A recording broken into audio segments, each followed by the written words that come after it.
Bonjour à tous et bienvenue dans ce nouveau tutoriel. Ce tutoriel sera la première partie d'une série de tutoriels qui aura pour but d'apprendre à configurer et personnaliser Reaper.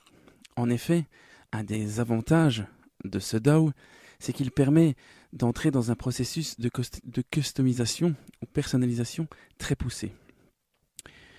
Ce qui aura pour but de vous permettre de construire votre DAO, votre station de travail, à votre image et en fonction de vos besoins. Vous verrez qu'il sera possible de personnaliser les menus, les toolbars, de créer vos propres actions personnelles, cyclées ou traditionnelles, et tout un tas d'autres paramètres de personnalisation qui vous permettront donc de définir un DAO à votre image et qui vous permettra donc, à force d'utilisation, de travailler de plus en plus rapidement et efficacement.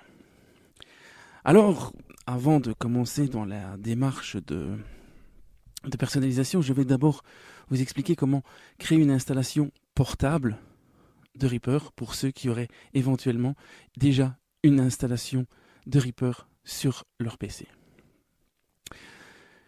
Nous allons donc nous rendre dans la section Download du site de Reaper et télécharger la version de l'installeur qui correspond à notre système d'exploitation. En l'occurrence ici, je suis sur une station de travail Windows 7 en 64 bits. Je vais donc cliquer sur Download ici. En parallèle de ceci, nous allons télécharger le pack d'extensions fourni par SWS, Standing Water Studio. Ces extensions sont donc des extensions propres à Reaper qui permettent au software d'aller encore un peu plus loin et d'avoir tout un tas de nouvelles fonctions qui sont vraiment très pratiques. Au passage, je vous suggère de faire une petite donation à ces développeurs qui font ça par passion et qui ont réussi vraiment quelque chose de fantastique. Donc encouragez-les en faisant une petite donation. Logiquement, vous devriez télécharger les extensions via un de ces liens. Malgré tout, et pour les biens de ce tutoriel, je vais me permettre de télécharger une version un petit peu en avance sur la date de sortie, car celle-ci permet d'aller un peu plus loin dans la customisation, et je suppose que la version officielle de cette bêta va bientôt sortir, et donc quand vous regarderez ce tutoriel, vous aurez certainement la possibilité de télécharger le pack que je vais télécharger ailleurs, ici, mais pour l'instant, je vais donc aller chercher ce pack dans la section source, download, et télécharger donc la version bêta, qui est donc la version 2.3.0.17 pour Windows 64 bits en l'occurrence. Vous voyez donc que c'est une pré-release qui n'est pas encore officiellement sortie, mais qui ne devrait pas tarder. Une fois que j'ai téléchargé ces deux packs, que je retrouve ici, je vais maintenant pouvoir les installer. Alors, si je souhaite créer une installation portable, je vais créer n'importe où sur mon ordinateur un dossier que je vais nommer comme bon me semble. Ici, je l'ai déjà fait et j'ai nommé donc ce dossier Reaper Tutorial. Ce dossier est tout simplement sur mon bureau. Si vous n'avez pas l'intention de réaliser une installation portable et de rester dans une installation traditionnelle, la création de ce dossier est donc inutile. Je vais premièrement lancer l'installateur de Reaper, donc dans sa version actuelle qui est de la version 4.402. Je lance l'installateur, je clique sur exécuter, j'accepte la licence. Et nous voici donc sur la première fenêtre d'installation. Si vous ne souhaitez pas réaliser une installation portable, donc si, imaginons que c'est votre première installation de Reaper et que vous n'avez pas encore d'autres installations de Reaper, vous pouvez directement cliquer sur Next. En revanche, si vous souhaitez réaliser une installation portable, soit une installation parallèle de Reaper à votre installation déjà existante, vous allez cocher la case Portable Install. Vous allez naviguer alors jusqu'au dossier que vous avez créé sur votre bureau ou ailleurs. Aussi, au passage, je tiens à signaler que les installations portables de Reaper peuvent également tenir sur des éléments externes à votre ordinateur, à savoir une clé USB ou un disque dur externe. Je vais donc choisir le dossier Reaper Tutoriel comme dossier d'installation principale. Je vais cliquer sur Next. Je vais laisser les fonctions et les composantes d'installation telles qu'elles sont. Et je vais cliquer maintenant sur Install.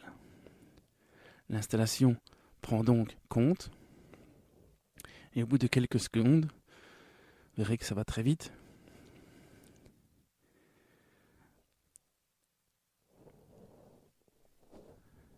Reaper est maintenant installé. Je peux cliquer sur Close. L'installateur me demande si je veux lancer Reaper maintenant. Je vais cliquer sur Non, car mon installation n'est pas encore totalement finie. Je vais maintenant pouvoir lancer l'installation des SWS extensions. Pour ce faire, je vais lancer l'installateur.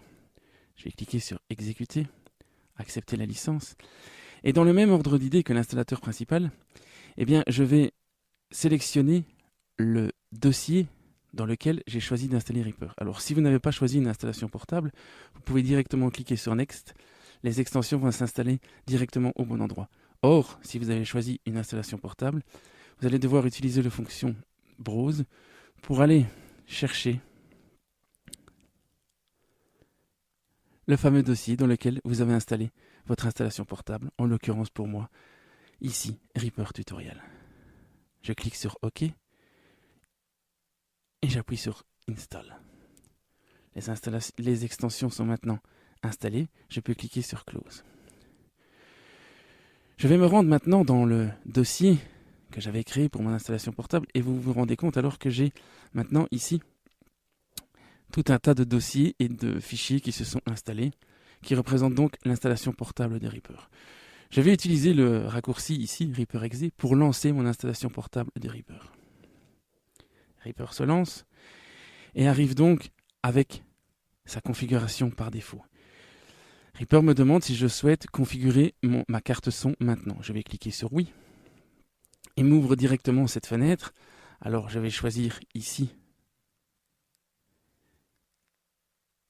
le système ASIO. Je vais choisir dans ASIO Driver la carte son que je souhaite utiliser. Et je vais m'assurer que la case Enable Inputs est bien cochée pour pouvoir activer les entrées de ma carte son. Et je vais choisir, via ces deux onglets, quelles entrées de ma carte son vont être disponibles dans Reaper. J'ai une carte son qui dispose de bon nombre d'entrées, donc autant en profiter au maximum. Je vais donc mettre en first ici la première entrée disponible et en dernière last. Pour les sorties, sous l'onglet Output Range, je vais suivre la même logique, à savoir rendre disponible la première sortie jusqu'à la dernière. Je peux maintenant cliquer sur OK. Constatez ici que même si j'ai une licence de Reaper sur mon autre installation parallèle, l'installation portable s'est installée en version d'évaluation. Nous allons importer la clé de licence un peu plus tard. Je vais cliquer maintenant sur Still Evaluating et je vais mettre Reaper en plein écran. Voici comment donc Reaper se présente de base. Je vais profiter que Reaper est ouvert pour configurer un petit peu plus mon matériel. Je vais aller dans les options, préférences, et dans le MIDI Device, je vais activer les éventuels matériels hardware que j'ai installés sur mon ordinateur. En effet, vous avez ici dans la fenêtre supérieure les entrées MIDI disponibles au niveau hardware et ici les sorties. Dans la colonne mode, vous avez la mention Disabled qui est actuellement enclenchée pour tous les ports MIDI. Ce qui veut dire qu'aucun port MIDI, que ce soit en entrée ou en sortie, n'est actuellement disponible dans les pistes de Reaper. Je vais changer ceci. Vous voyez donc que j'ai principalement deux MIDI devices qui sont enclenchés, à savoir le MIDI in de ma Fireface pour les entrées et un MPK Mini qui est branché en USB sur mon ordinateur. Je vais cliquer droit et choisir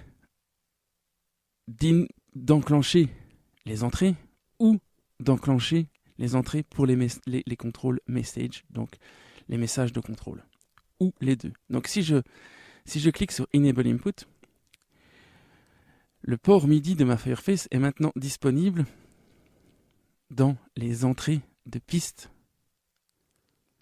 Il faut que je clique sur Apply, pardon.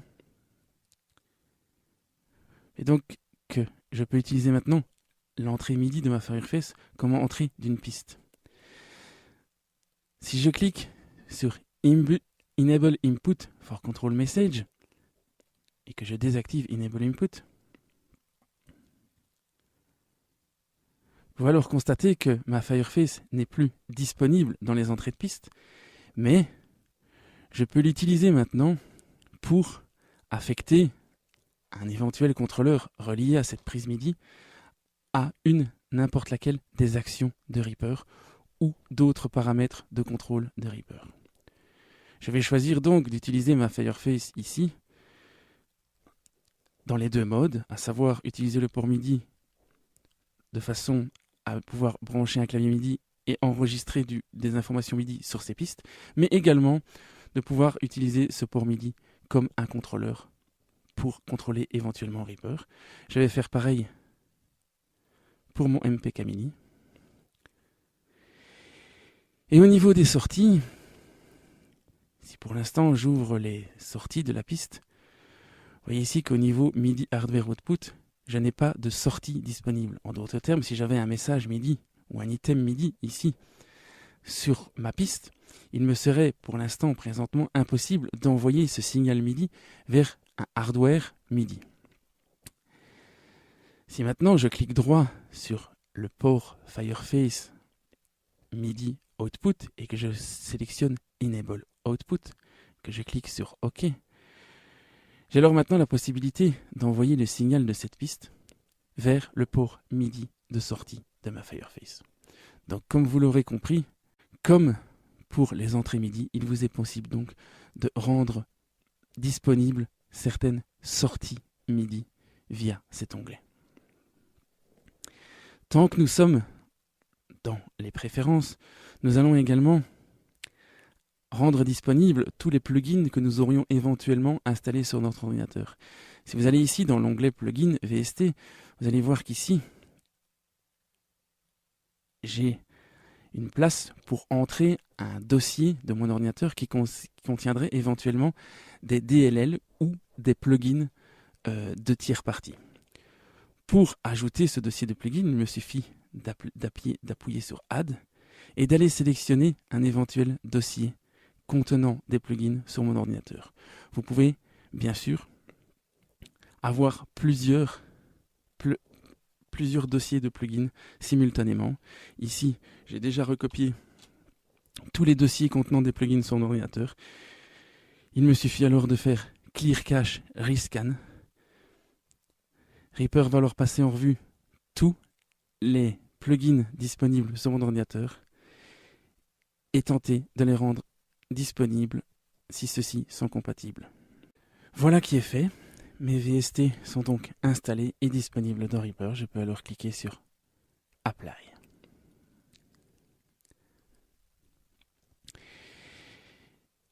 Par défaut, Reaper ne permet pas l'export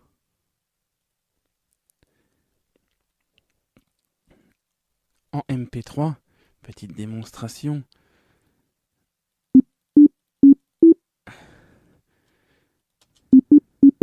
Imaginons que je veuille exporter ce magnifique fichier audio, avec un seul réasynth suffira, en format MP3. Je pourrais donc me rendre dans le dossier, dans le menu File, Render. Et si je choisis le format MP3, vous constaterez alors que si je fais Render File, Reaper m'annonce qu'il ne dispose pas du encodeur MP3 pour pouvoir permettre l'export MP3. Nous allons donc directement régler ce problème. Pour ce faire, vous allez télécharger le pack ici, les encodeurs que je vais mettre à disposition pour vous. Et nous allons ici, grâce au menu Options, Show Reaper Resource Path in Explorer Finder, qui va donc nous ouvrir le dossier dans lequel est installé Reaper. Et nous allons tout simplement dans le dossier User Plugin,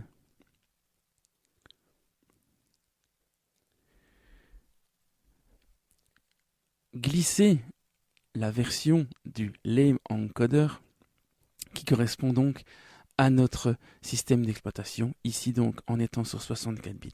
Il me suffit donc de glisser le Lame Encoder dans le dossier User Plugin. Et lorsque je redémarrerai Reaper, j'aurai alors la possibilité de réaliser un export en MP3. Il ne reste plus qu'une seule chose à faire, c'est d'importer éventuellement votre licence. Donc, toujours dans le Show Reaper Resource Path, donc dans ce fameux dossier où est installé Reaper, il vous suffit simplement